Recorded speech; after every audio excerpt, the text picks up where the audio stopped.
Hello, and welcome back to Prevention Connection. Today we're going to be talking about cannabis. Cannabis contains more than 500 chemicals, the main chemical being delta-9 tetrahydrocannabinol, or most commonly referred to as THC, which is responsible for most of the intoxicating effects that people seek.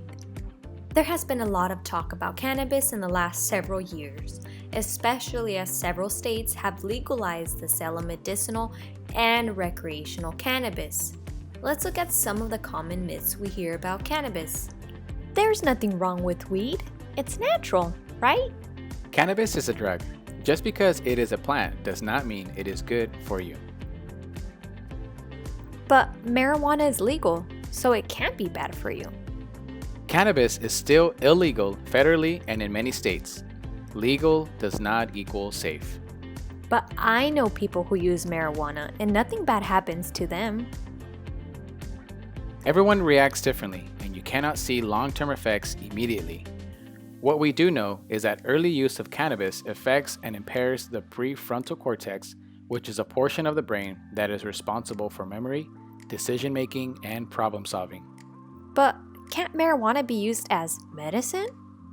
CBD has shown possibilities of medicinal benefits, but at this time there are not enough studies to make a scientific conclusion. Just as we learned, just like with alcohol or other drugs, there are risks with cannabis use. Some of these are short-term and stop when the effects of cannabis are gone, such as altered mood and perception, cognitive impairment, and sedation. However, long-term risks are associated with continued, frequent use and can affect someone their entire life. Some of these are respiratory illness, increased risk of depression, and possible cognitive issues such as learning and memory problems. For adults 21 and older that use cannabis, here are some important things to remember. It is okay to say no. Know your limit and how cannabis affects you. Never use cannabis and drive. Only purchase cannabis from licensed dispensaries. Store cannabis in a secure and locked location.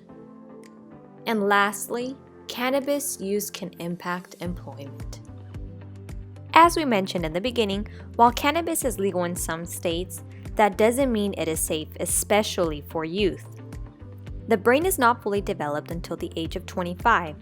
Between the age of 12 and 18 is when our brain prunes away connections that we do not use or that don't fire off dopamine, the chemical responsible for pleasure. While the brain is eliminating connections we do not use, it also reinforces connections we do use. And with early substance use during adolescent years, studies show there is an increased likelihood of developing substance use disorders in adulthood. What this means is that the earlier substance use occurs, the more likely the brain is to maintain that connection.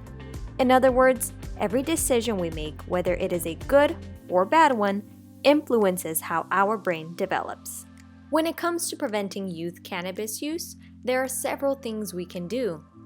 We can have the conversation and make sure to set boundaries. Listen to the questions youth are asking about cannabis.